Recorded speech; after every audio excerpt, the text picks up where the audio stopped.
You can't just be a teacher.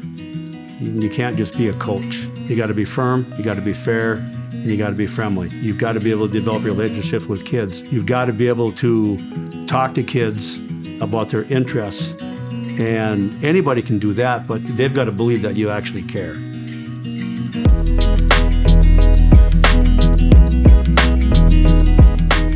Coach, congratulations on being named to the 2024 Hall of Fame class. Much deserved, and welcome to this Hall of Fame interview. Thank you very much. Can't tell you how much it means to be nominated for this and then earning this privilege and then having you do the interview, so thank you. Tell us about where you're from and where you grew up. Originally from Clayton, Wisconsin. You graduated from high school in what year? 1978. What sports did you play in high school? Played football, basketball, baseball, and then with us, we had to do both baseball and track. Was football always your go-to? Was that your favorite sport? Yeah, football was, I know basketball, I love playing basketball, but yeah, football was the one that I really truly enjoyed. Did you play all 4 years of football at University of Wisconsin Superior? Yes, and I also played baseball. Couldn't hit a baseball, but I was gifted with an arm, so I just pitched. What was your college experience like? I went to University of Wisconsin Superior. We didn't win a lot of football games. Had some good teams, lost some close games. I was a starter, after my freshman year. I played in WSUC, great league. So the experience, if I had to do it over again, I'd go back and do it in a heartbeat. When did you know you wanted to be a teacher and a coach? My sophomore year in high school, when Ed Langham came. Ed Langham played for the Badgers. I think he had a tryout with a couple pro teams. When he came in and how he changed our Phi Ed classes from a military style of Phi Ed, how he taught, how he coached was totally different than what was going on back in our time. And I was like, this is something I think I'd really, really like to do. Assistant football coach, 2 years at Superior High School, head track coach for 2 years, and talking to the head football coach, Larry Hoff. And he said, what are your goals? And I said, I want to be a head football coach. He said, well, you're not going to be a head football coach here at Superior because I'm going to be here a long time. And he says, in fact, all the area schools have young coaches, so you might want to look elsewhere for a job. And I went to the place in Bulletin and saw that Thief River Falls had an opening for part-time fight at the high school, part-time elementary, and head football. So I applied for the job, and the rest is history. What year was that, Coach? 1985. And I got hired, I think, about 2 or 3 weeks before the football season started. As a colleague of yours over the years, one of the things I've always been impressed with was your ability to include kids in your programs, in your Phi Ed classes that weren't athletes. Can you speak to that a little bit? I'm good at finding ways to get kids to buy in. Even though, they weren't athletic and they couldn't do a lot of things in Phi Ed class, it didn't matter. As long as they were participating and giving an effort. And I kept telling them somewhere along the way, some of the things that we're doing for lifetime fitness, lifetime activities, you're going to be doing, when you graduate from Lincoln High School. So taught freshman health. Miss Anderson and I split that, and we did all kind of different ways, 2 weeks on, 2 weeks off. We even had Coach Pete for a while there doing health. But yeah, I can't remember. Your favorite unit was the dance unit with Helen. We run into former alumni. They ask if we still do the dance unit, and Coach Pete and I and Helen, incredible. I remember we used to, our Christmas dance, so we used to do it for Christmas break. Kids could get out of classes. You couldn't move in the new gym. We had so many people dancing. We had a blast. What do you think your biggest challenges were, both educationally and athletically?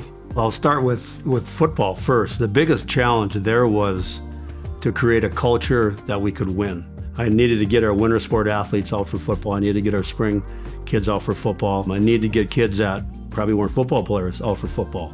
I just needed to create a culture where the kids wanted to be a part of it. It took a few years, obviously. Once we settled in on what we were going to do, the kids bought in, the parents bought in, the community brought in, and tell you what, we had quite a run. We had really good numbers. So the biggest challenge there was just getting the kids and the school and the community to believe that we could win in football.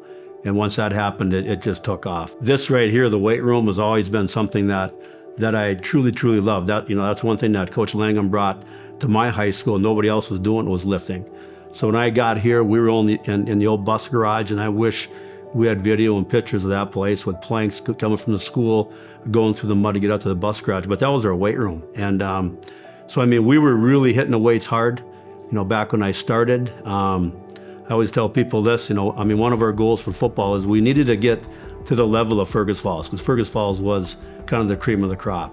And I remember in 1994, 93, Coach Don Stuvey asked me to come to Fergus to speak about the weight room.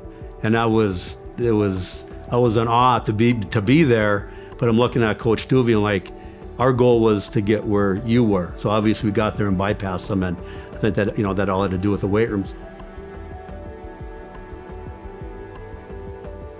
We always said, hey, seniors, if you hang in there till the end, you're going to play. I mean, we're going to find a spot for you. Our seniors, we always got together for our, for leadership stuff. The seniors always designed their own T-shirt every year. We always went to a Gopher game. I thought we always did a really unique thing for Parents' Night, where the parents came into the locker room and walked their kids out. The seniors would select their most influential person. Some were as a teacher, and that was neat because we had retired teachers. We had elementary teachers, junior high and high school, making what we did off the field, visiting the nursing homes, our cookouts, just doing things as a group and being seen all the time. Like on the weekends, people in the community could call, a Prowler football player for hire, and we'd go out and rake people's lawns. If they wanted to give us money, great. But we're trying to be as visible as possible as, not as just football players, but as young men from Lincoln High School. But I really appreciate all of our administration here. They always let me go visit schools.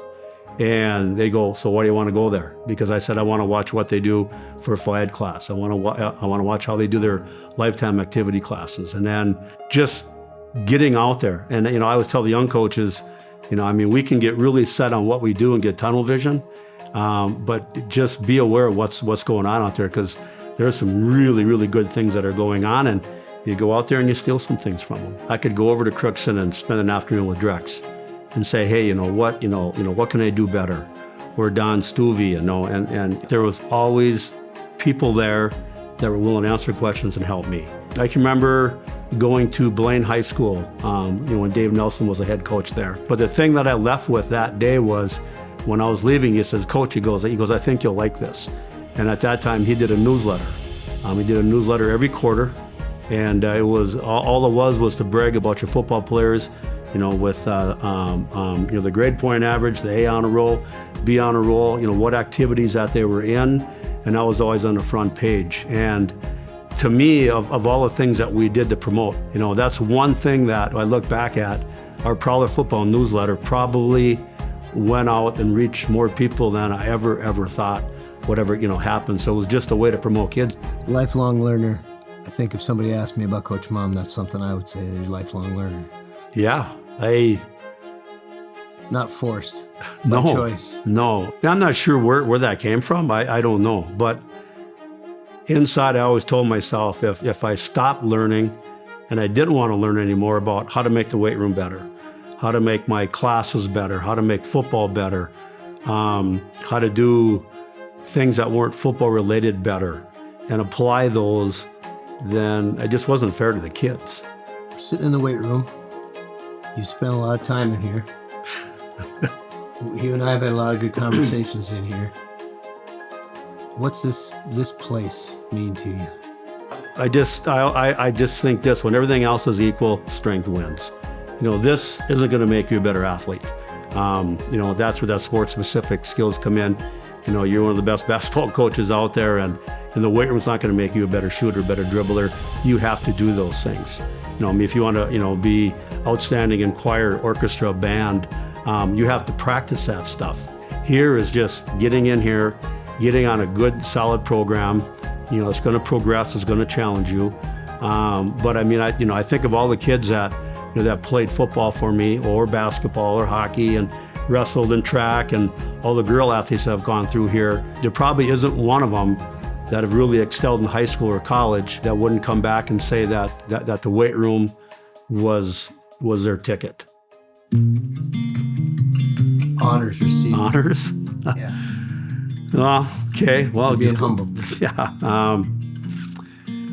You know, going back to college, I'm in our college Hall of Fame. When I got the call, it was nice. It was important. But in 2020, when I got the call from Dave Nelson that I was being inducted into the Minnesota Football Hall of Fame, High School Coaches Hall of Fame, that one brought a few tears in my eyes because they just don't give those out.